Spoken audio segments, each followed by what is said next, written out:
Estás escuchando Rapto.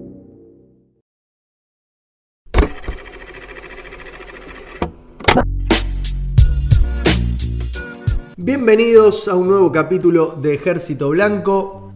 Quien les habla, Lucas Paulinovich, y como siempre me acompaña Ezequiel Clerici. ¿Cómo estás? Todo bien, Lucas, la verdad. Empezando a vivir los primeros calores rosarinos que se sienten y bien intensos para esta etapa del año. Demasiado temprano, si demasiado me lo temprano, sí, demasiado sí. temprano. Es un agobio propio de enero el que vivimos. Hoy tenemos para conversar un tema interesante, que es quizás el gran tema de estas últimas semanas, pero antes de meternos de lleno, les recordamos que pueden suscribirse, calificar positivamente, compartir desde el Spotify, también pueden escucharnos desde la página de Rapto, y no se olviden que siempre es oportuno la difusión por WhatsApp y otras redes de mensajería que sirven y mucho para replicar. ¿Me olvido de algún otro aviso? Creo que YouTube. En YouTube también estamos, así que ese sería también otro espacio en donde nos pueden llegar a encontrar. Y háganos llegar también todos sus comentarios y apreciaciones que valen y mucho para poder orientarnos un poco mejor de lo que venimos haciendo. Una cosita con eso es, muchachos, muchachas, por favor, súmense a la conversación. Yo sé que en otros espacios se habla, te comentan, che, me gustó el episodio, esto no me gustó tanto, no estoy tan de acuerdo con esto otro, pero no vemos que se genere tal vez conversación más en los espacios donde publicamos el podcast, y la verdad que eso nos sirve muchísimo para hacerlo conocer, digamos, que se genere conversación. Más que nada lo pedimos por eso, porque en realidad a nosotros no nos cambia nada si el comentario es en YouTube, en Spotify, o en otra red social, o en Instagram, o si nos lo dicen cara a cara. Pero la verdad que si se puede llegar a generar ahí una conversación, o por lo menos algunos comentarios, eso siempre suma para que el episodio siga circulando, más gente le llegue. Así que más que nada lo pedimos por eso. Sospecho que este episodio puede llegar a generar conversación. Vamos a hablar acerca del conflicto universitario. En principio, y te lo comento a ver qué te parece, como para orientarnos y empezar a desarrollar el tema, tenemos el hecho más actual, quizás, es la intervención, el primer paso que hace la SIGEN, la Sindicatura General de la Nación, para comenzar con las auditorías. Esto fue resistido básicamente por la Universidad de Buenos Aires, que es la que encabeza el enfrentamiento con el gobierno nacional, y ahí aparecen dos cuestiones. Desde el gobierno lo plantean como la resistencia de la UBA, la manifestación de que evidentemente hay algo mal si no quieren ser auditados, y que se terminó esa suerte de inmunidad sacramental que tenía la universidad pública, que estaba dada por ese manto de la libertad de cátedra y la autonomía universitaria. Y por el lado de las universidades plantean que ya están siendo auditadas, que los mecanismos existen y que no valdría la pena, dicho rápidamente, el avance novedoso del gobierno. Ahí hay un punto que lo plantean algunos constitucionalistas, que quizás es el aspecto más técnico, que queda un poco solapado por la política, pero que vale la pena tener presente, que es que la SIGEN depende del Poder Ejecutivo, por lo tanto se estaría produciendo una interferencia entre poderes, y que lo que correspondería sería una auditoría a cargo de la Auditoría General de la Nación, que es la que corresponde al Congreso. Porque, claro, exacto, justamente por eso digo, porque es independiente del Poder Ejecutivo. Claro, y es el Congreso el que define el presupuesto, y por lo tanto debería ser el órgano autorizado constitucionalmente para poder llevar a cabo la auditoría. Esto, que parece un tecnicismo,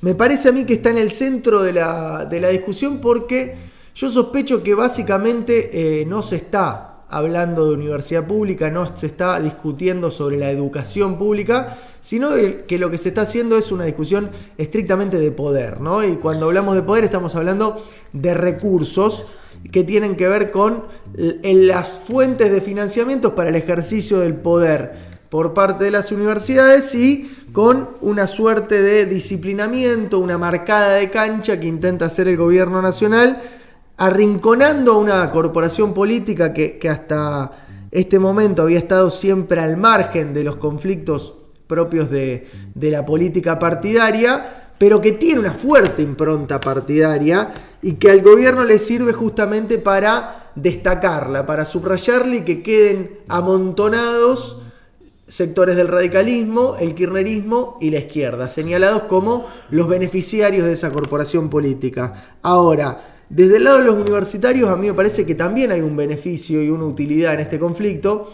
que es básicamente encontrar una primera causa que permite organizar algo parecido a una oposición al gobierno de Milei. Uh-huh. Es quizás el primer elemento que surge como para aglutinar una oposición que hasta ahora estaba muy dispersa y muy desorientada. Yo en ese tema tengo la siguiente mirada, que creo que por un lado el gobierno de Javier Milei, con esta lógica de venir a hacer una ruptura con el orden anterior, intenta, en la medida que puede, en un país en donde su institucionalidad es en cierto punto débil, y lo digo débil en el sentido de que rápidamente siempre encontramos algún vericueto para hacer las cosas de la forma en la que no dice el procedimiento que habría que hacerlo. ¿Se entiende por ese lado? Porque, digamos, después institucionalidad obviamente el país tiene, las instituciones funcionan, más o menos, pero siempre se está buscando ver un lugar por donde entrar, en qué endija poder entrar para hacer algo que no estaría de todo dentro del manual. Yo creo que en ese sentido el gobierno es muy inteligente y constantemente está forzando eso con todo, con los DNU,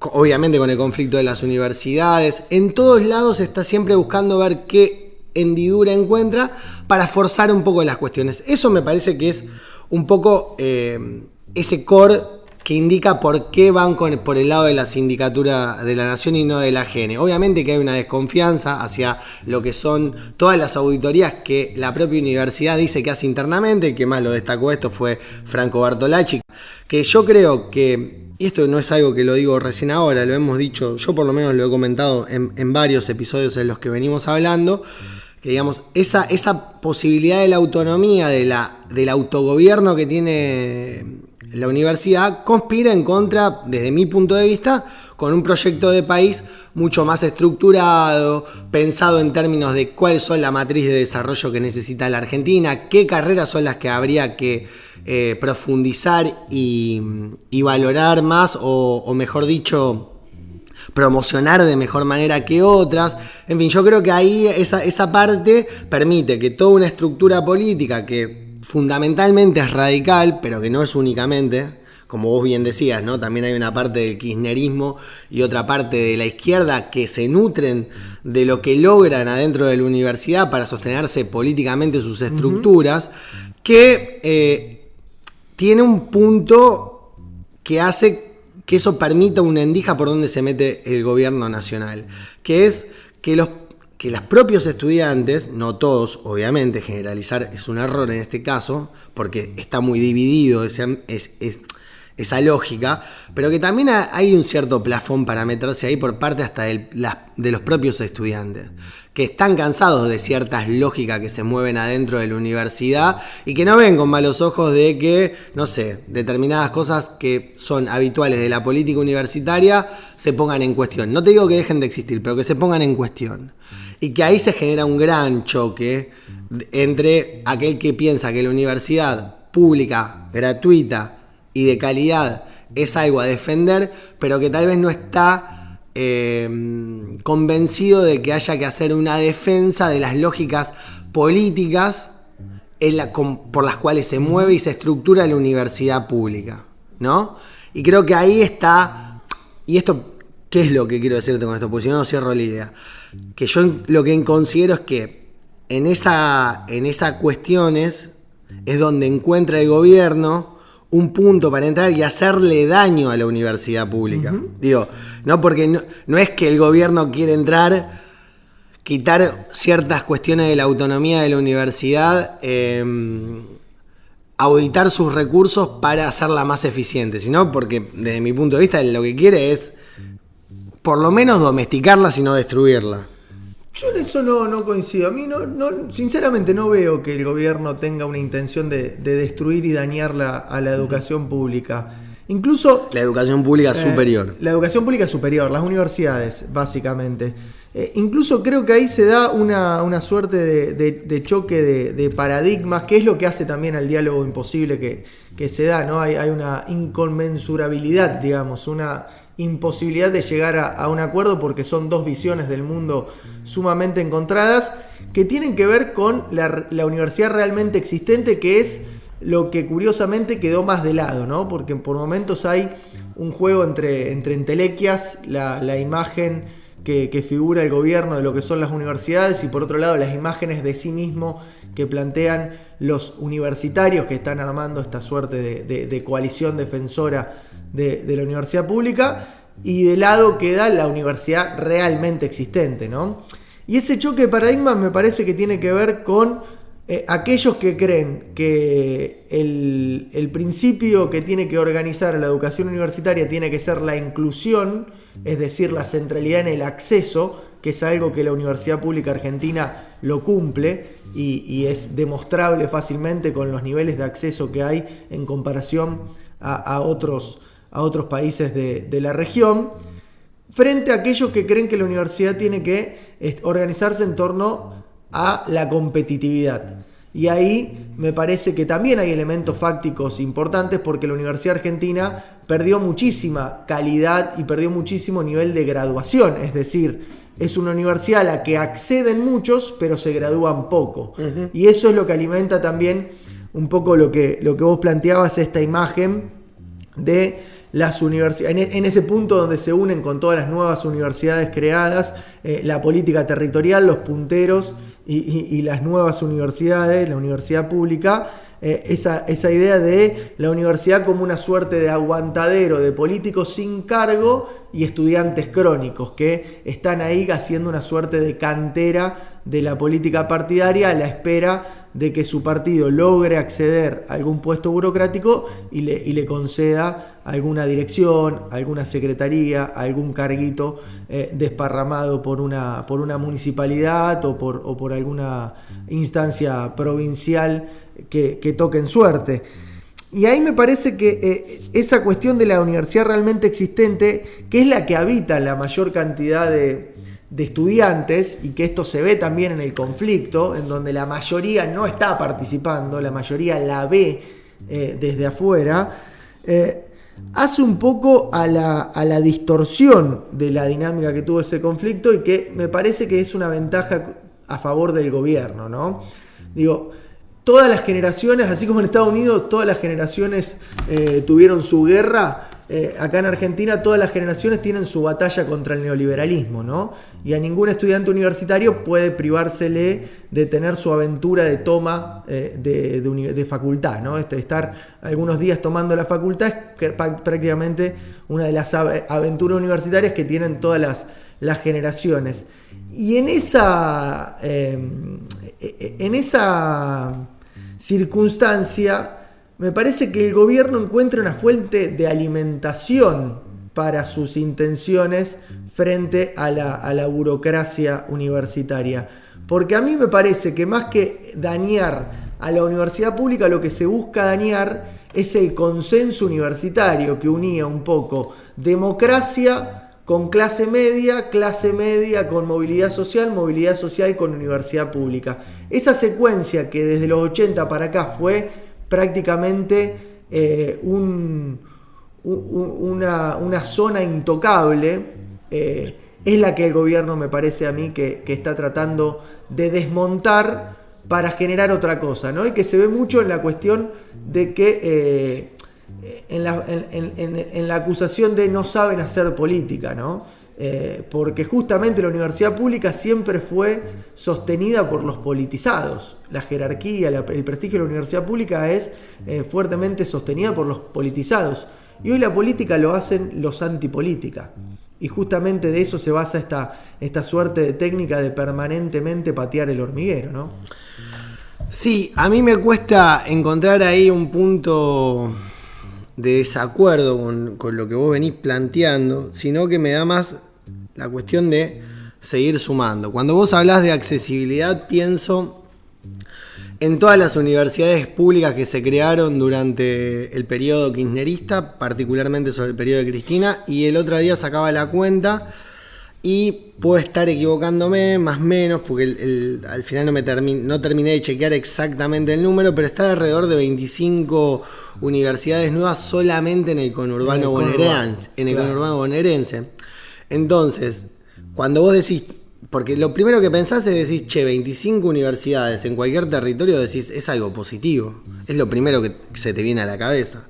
Ahora, cuando vos ves lo que vos mismo hablabas, el número de graduados, yo entiendo también que la provincia de Buenos Aires tiene la mayor densidad poblacional de la Argentina, pero vuelvo a esta idea de una universidad que está totalmente, desde mi punto de vista, que también eso puedo estar equivocado, pero lo que yo veo desde la afuera, que está totalmente desconectada de un proyecto de nación, de un proyecto de país, de un proyecto de desarrollo.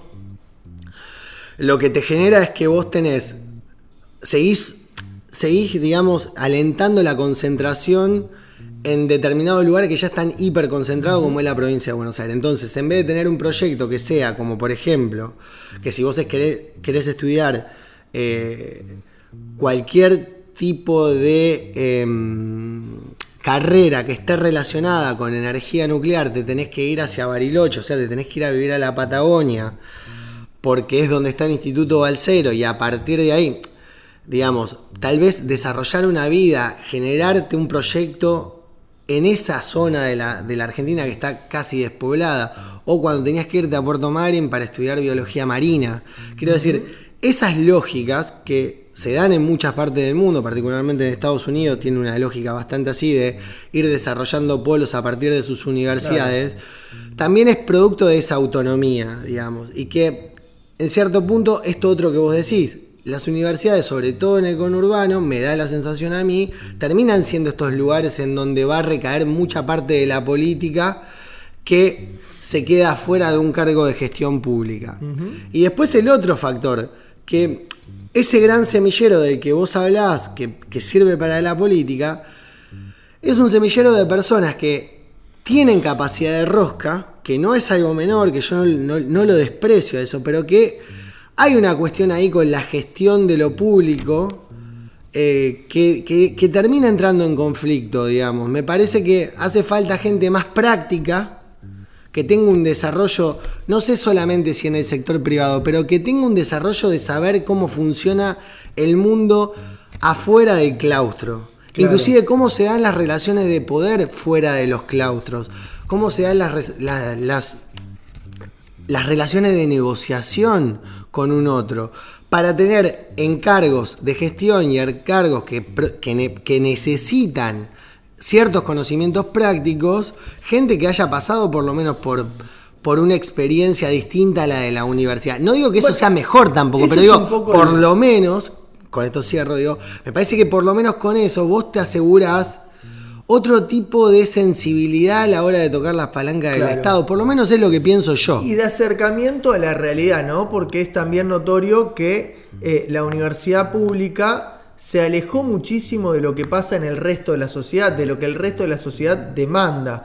No solo por el tipo de profesional que forma, en el cual muchos de esos se insertan en el mercado y con mucho éxito, pero en términos generales el monstruo universitario está bastante alejado de eso que pasa, sino también por esto que mencionabas vos, ¿no? Que es ese consenso corporativo en donde hay una suerte de acuerdo de larga data entre las organizaciones políticas, los sindicatos de docentes y no docentes y la burocracia permanente, donde lo que rige, como en la política, son las lealtades y no la idoneidad, ¿no? Bueno, ese es un punto clave que vos traes, porque también eso lo ve el estudiante.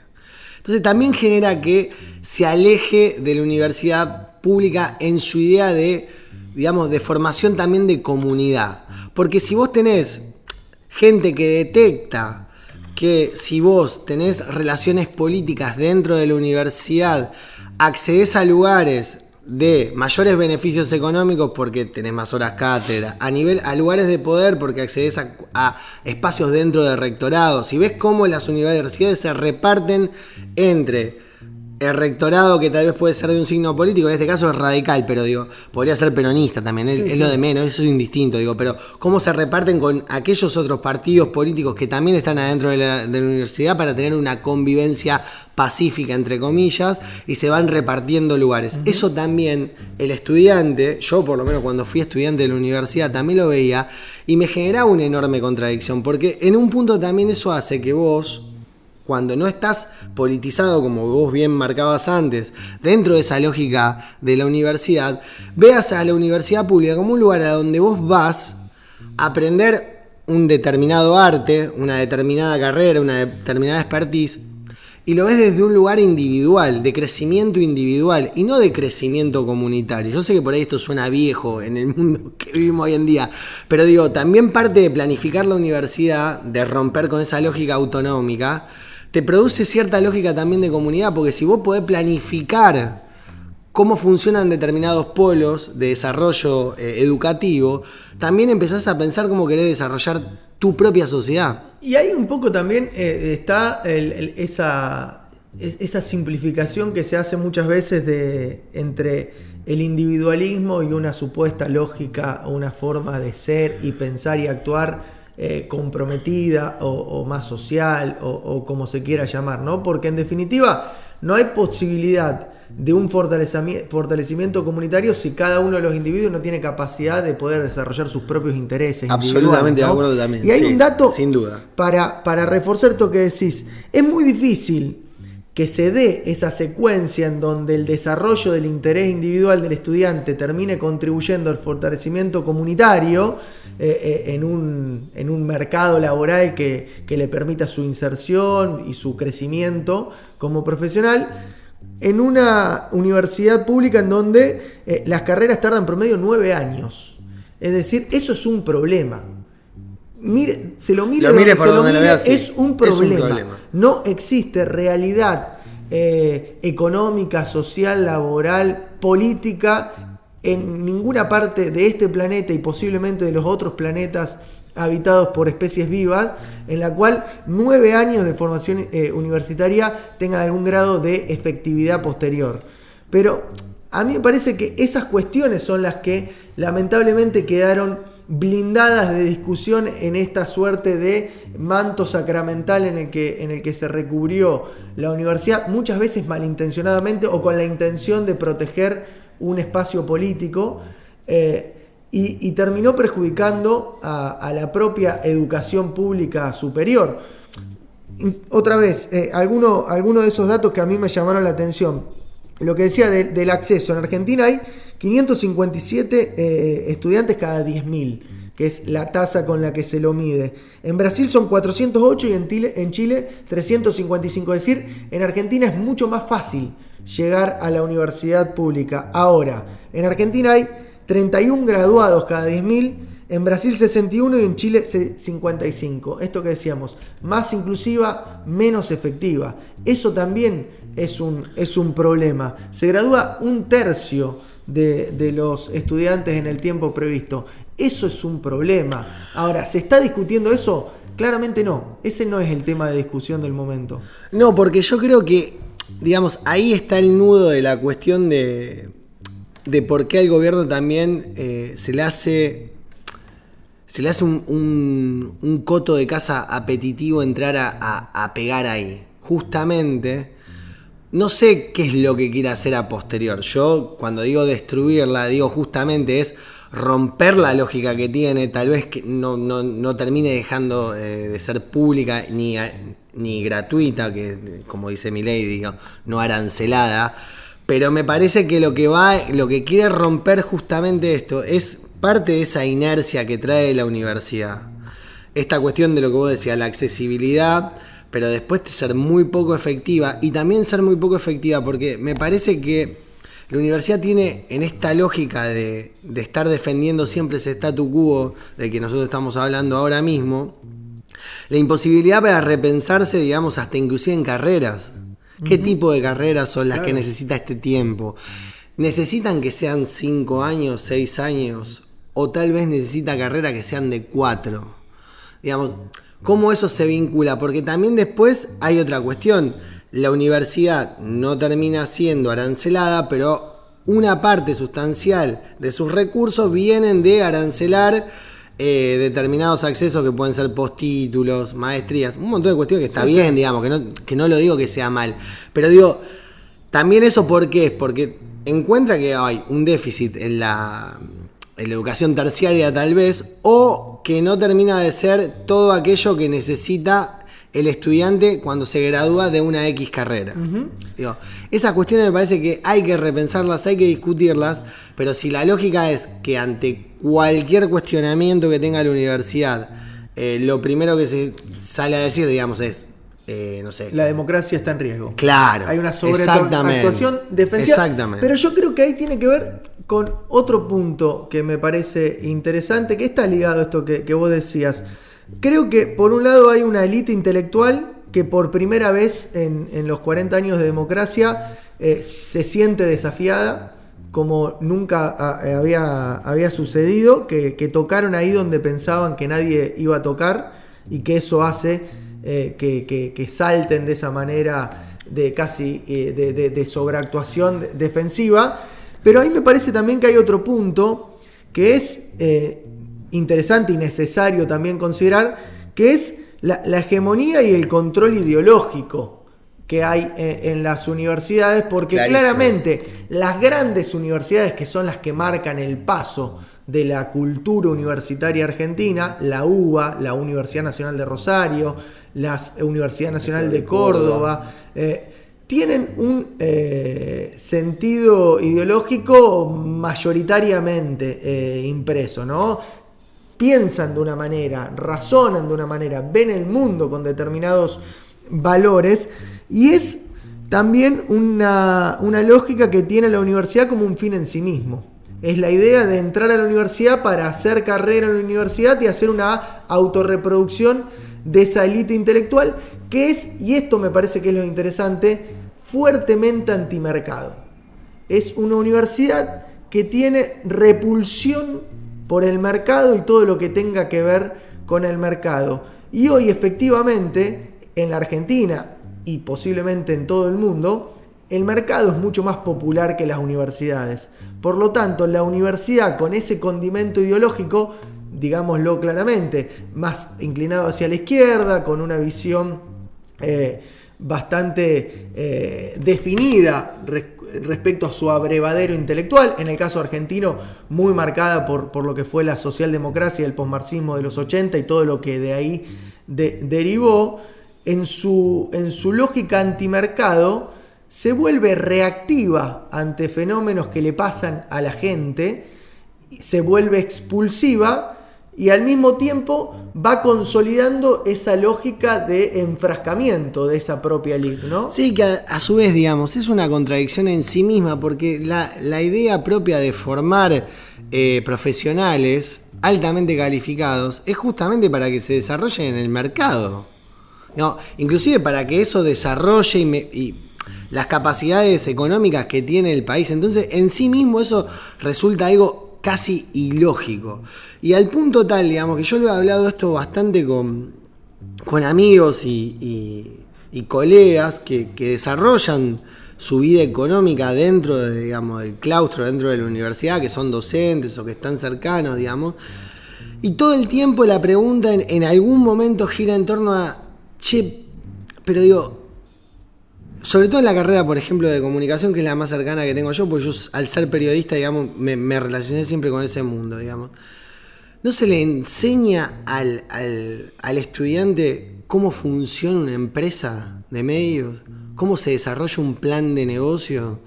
Para tener nociones que te hagan ver, digamos, ese lugar en donde vos te vas a ir a desarrollar económicamente en toda su plenitud, digamos, porque ¿cuál es el problema que tenemos, por ejemplo, los que nos recibimos de periodistas? Yo no soy comunicador, pero soy periodista y pasé por la universidad. Es que vos sabes muy bien cómo hacer tu tarea de periodista, pero no tenés idea cómo funciona económicamente un medio. Entonces, en un mercado como este, en donde vos a veces estás obligado, porque no hay más empresas de medio como había antes, a tener que desarrollar vos tus propias capacidades comerciales, no tenés ni idea por dónde arrancar, y es un trabajo que a vos te lleva mucho tiempo entender y comprender, y es tiempo que vos perdiste para desarrollarte económicamente en un proyecto propio, o peor, desarrollás un proyecto periodístico de lo que sea y te terminás fundiendo en 2 minutos porque no tenés ni la más mínima idea de cómo se le habla al mundo de los negocios, que esa es otra lógica. Sí, yo doy un paso más. Está formado ideológicamente para ver a la empresa como algo malo, como algo dañino. Sí.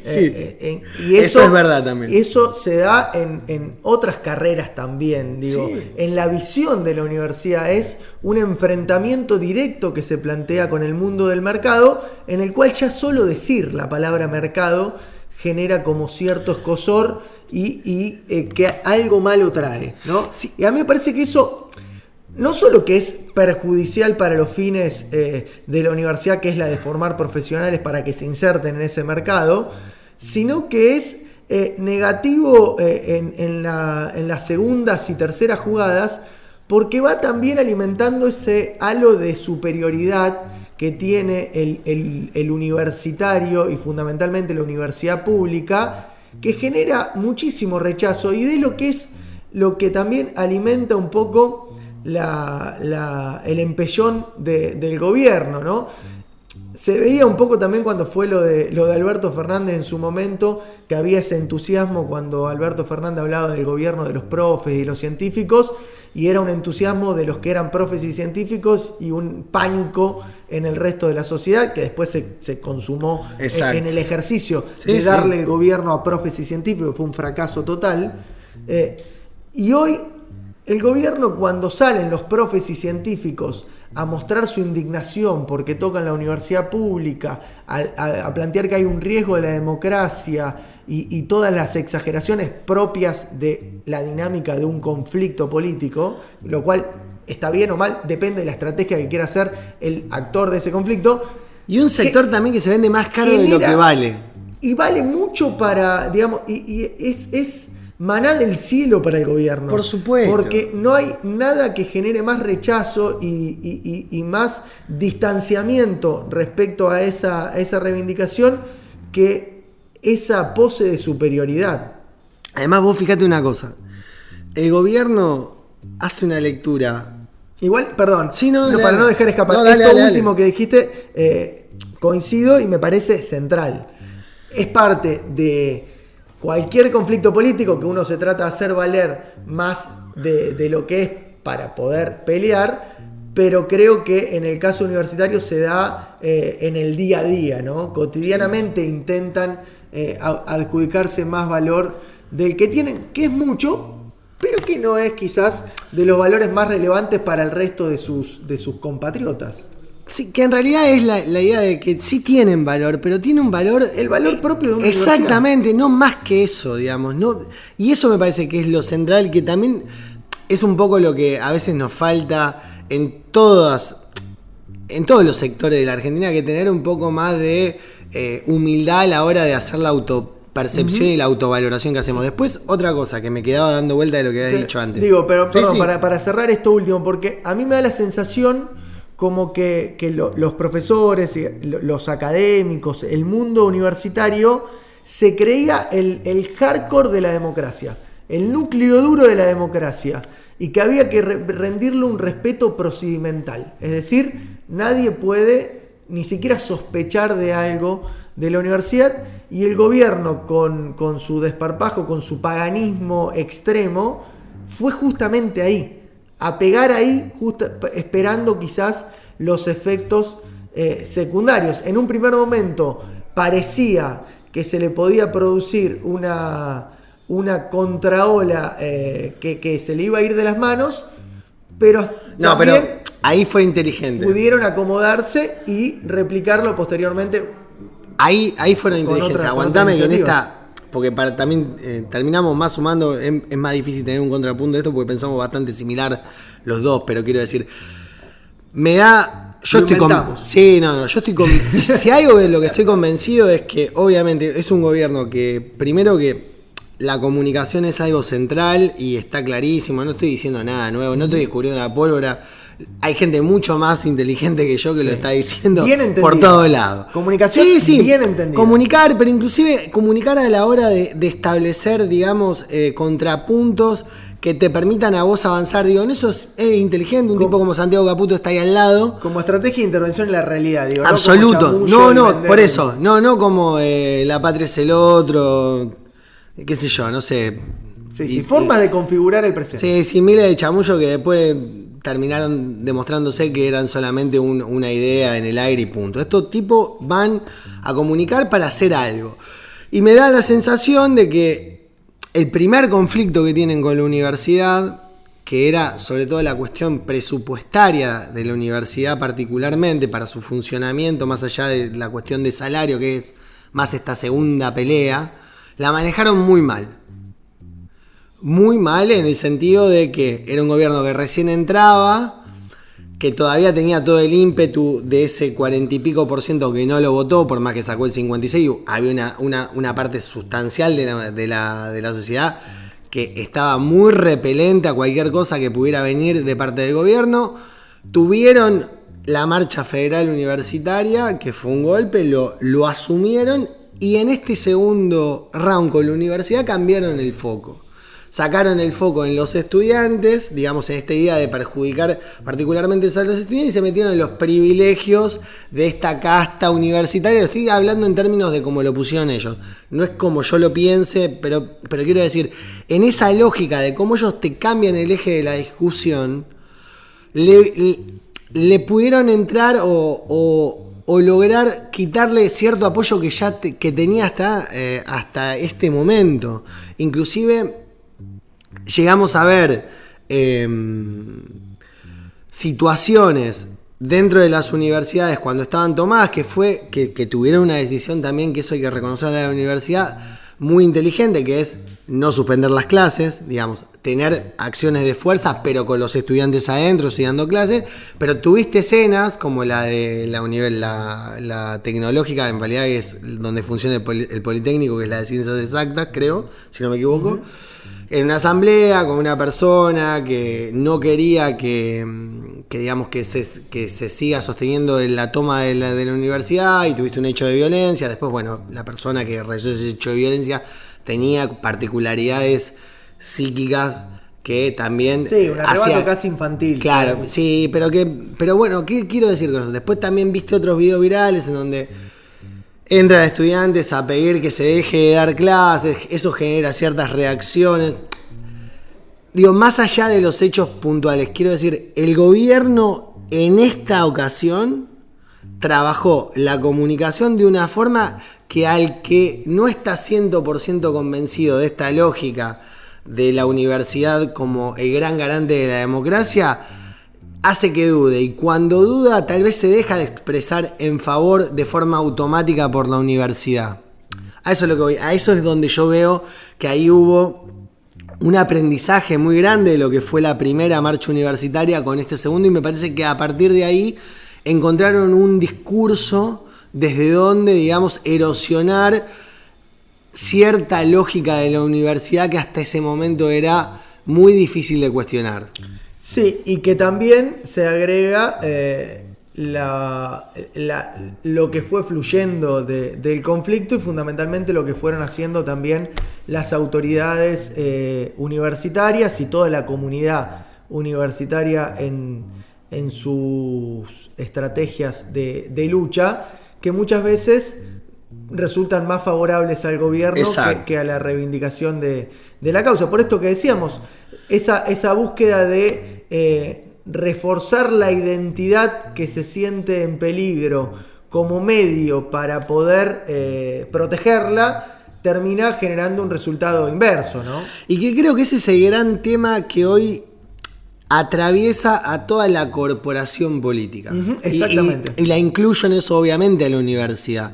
Que es, no sabe cómo discutir con este nuevo animal que es el mileísmo, que es la comunicación pensada desde la lógica de Santiago Caputo, que es, digamos, claramente es ahí un pilar fundamental del gobierno de Javier Milei, y se siguen discutiendo con lógicas que me parece que están superadas, digamos, como no entender que comenzó un ciclo nuevo desde la política, sí, y se sigue discutiendo con los mismos argumentos y las mismas lógicas que funcionaron hasta el triunfo de Javier Milei. Sí. Y en esa falta de adaptación me parece que quedan muy expuestos y muy frágiles también ante esta lógica que es: no hay nadie que esté repensándose a sí mismo desde esos lugares para dar esa batalla discursiva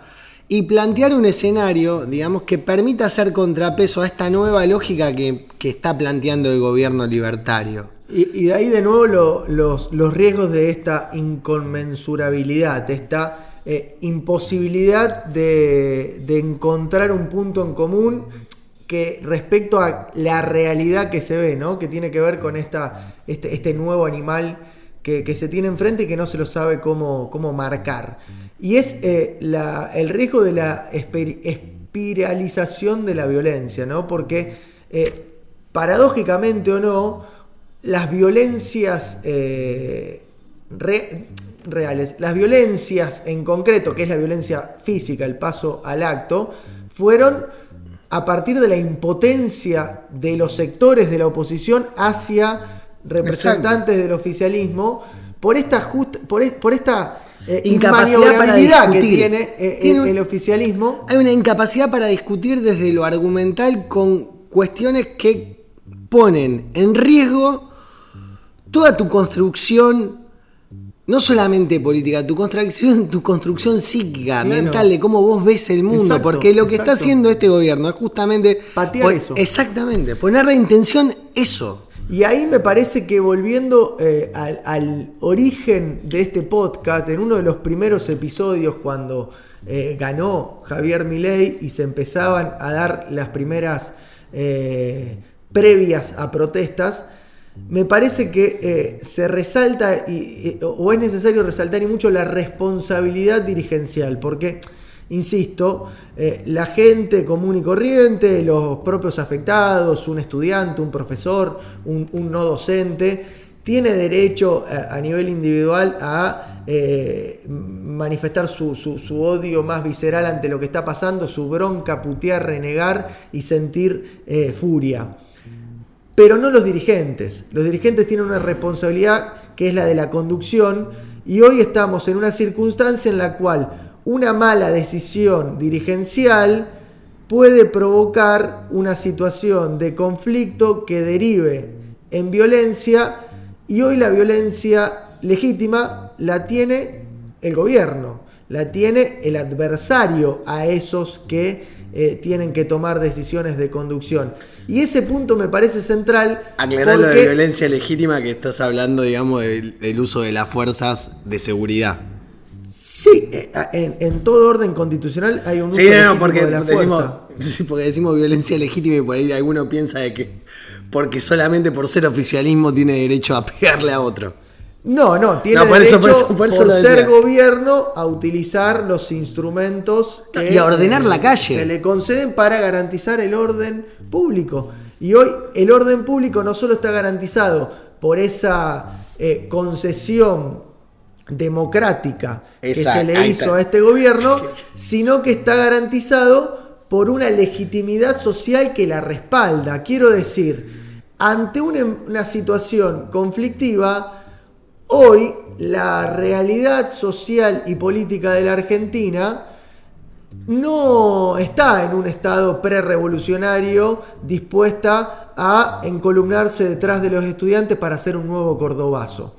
Eso no está pasando, me parece a mí.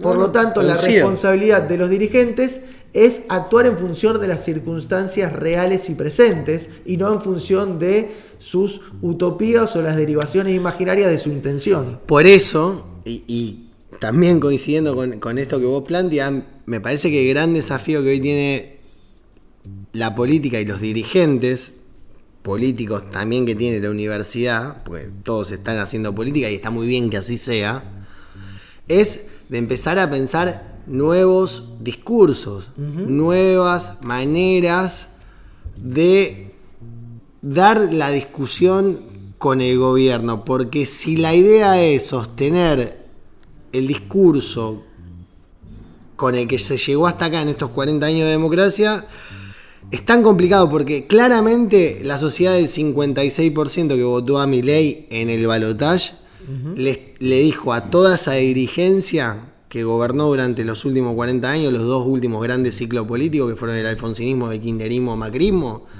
que ese consenso está terminado, que lo que se quiere es un nuevo consenso. Y ni siquiera sé si el consenso que pretende nuestra sociedad es el consenso que plantea Milei.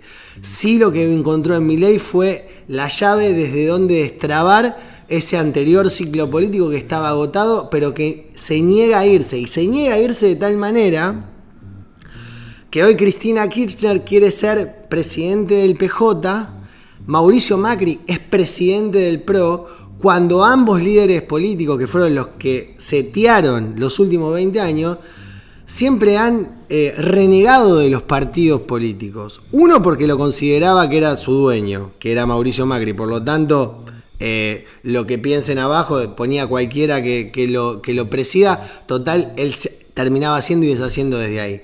Y Cristina, que siempre que tuvo que elegir entre el PJ, digamos, y un armado propio, hizo armado propio. El último fue Unidad Ciudadana, 2010, bueno, 17. Frente de Todos, digamos. Bueno, después Frente de Todos. Bueno, sí. Frente de Todos, el dedo, digamos, en la elección. Claro, lo que pasa es que, bueno, ahí ya entró también el peronismo, entonces, bueno, pero en fin, digo.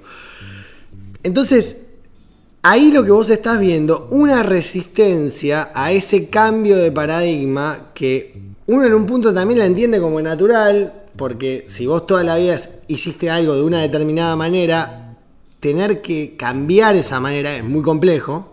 Digo, no estoy diciendo que cambiar de ideas no sea un desafío, pero sí me parece que debería existir, que no lo hay lamentablemente, dirigentes más jóvenes dispuestos a ocupar ese espacio y a dar la pelea por esas nuevas ideas, sí. Pero da la sensación de que ninguno de esos dos espacios tiene dirigentes con la capacidad, primero, de pensar cosas nuevas, de pensar una idea que esté más relacionada con el tiempo en el que dijo que se quiso embarcar esta sociedad, digamos, porque la sociedad se embarcó en ese lugar.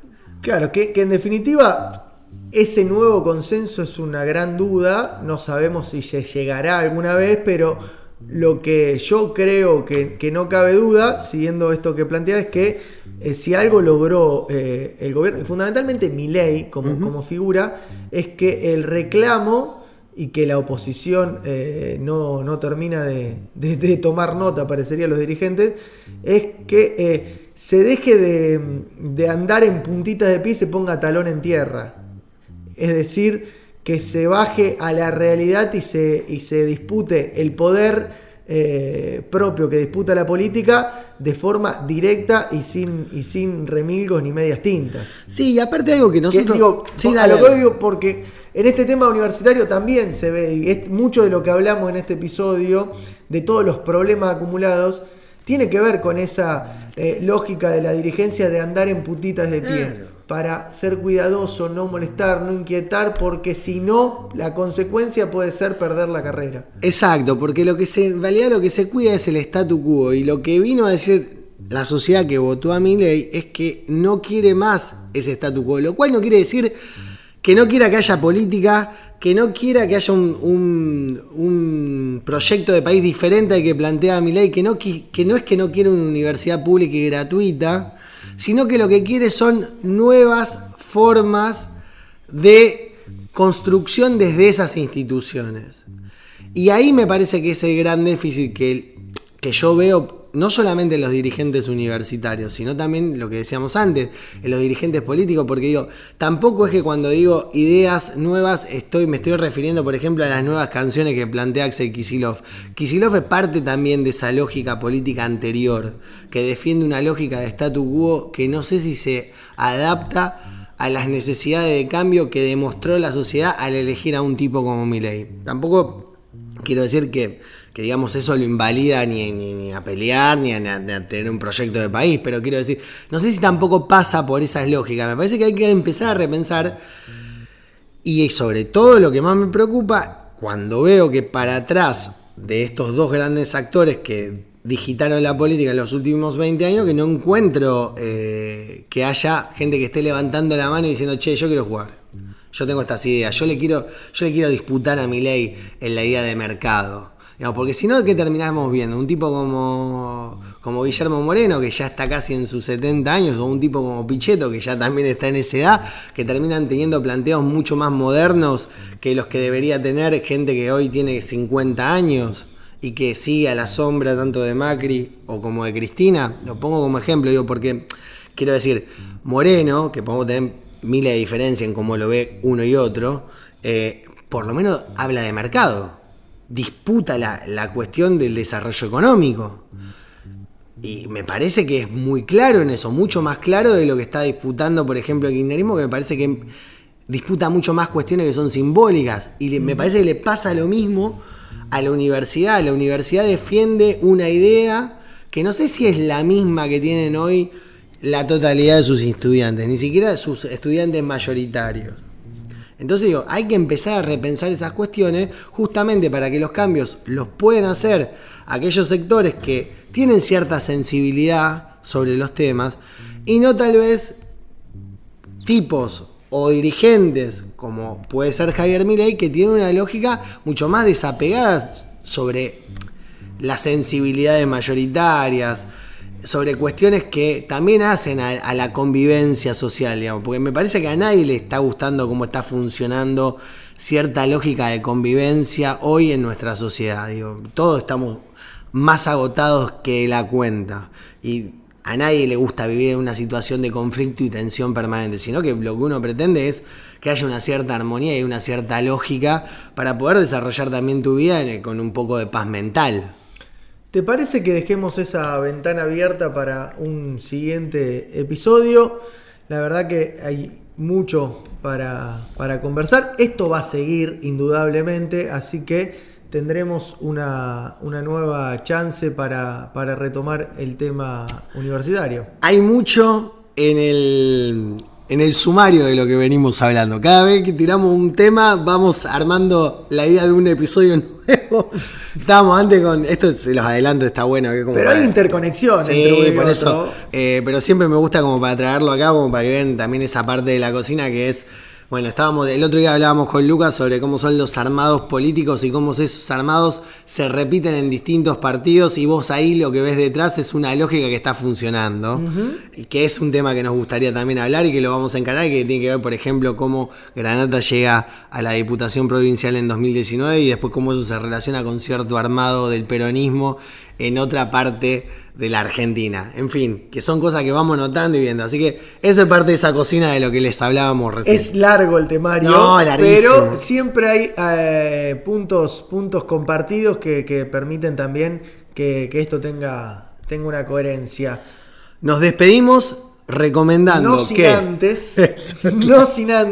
Nos despedimos pidiéndoles que por favor se suscriban a el podcast a través de Spotify, que le pongan estrellas, que le pongan a la campanita para que les llegue la alerta cuando sale un episodio nuevo, que nos escuchen si no por Rapton, donde pueden acceder a un montón de contenido de cultura popular de la ciudad de Rosario, que la verdad Lucas trabaja y el equipo que trabaja con Lucas de una forma muy seria y que permite tener una mirada de la cultura de Rosario que a veces se ha perdido por momentos, así que también métanse a escucharnos por ahí.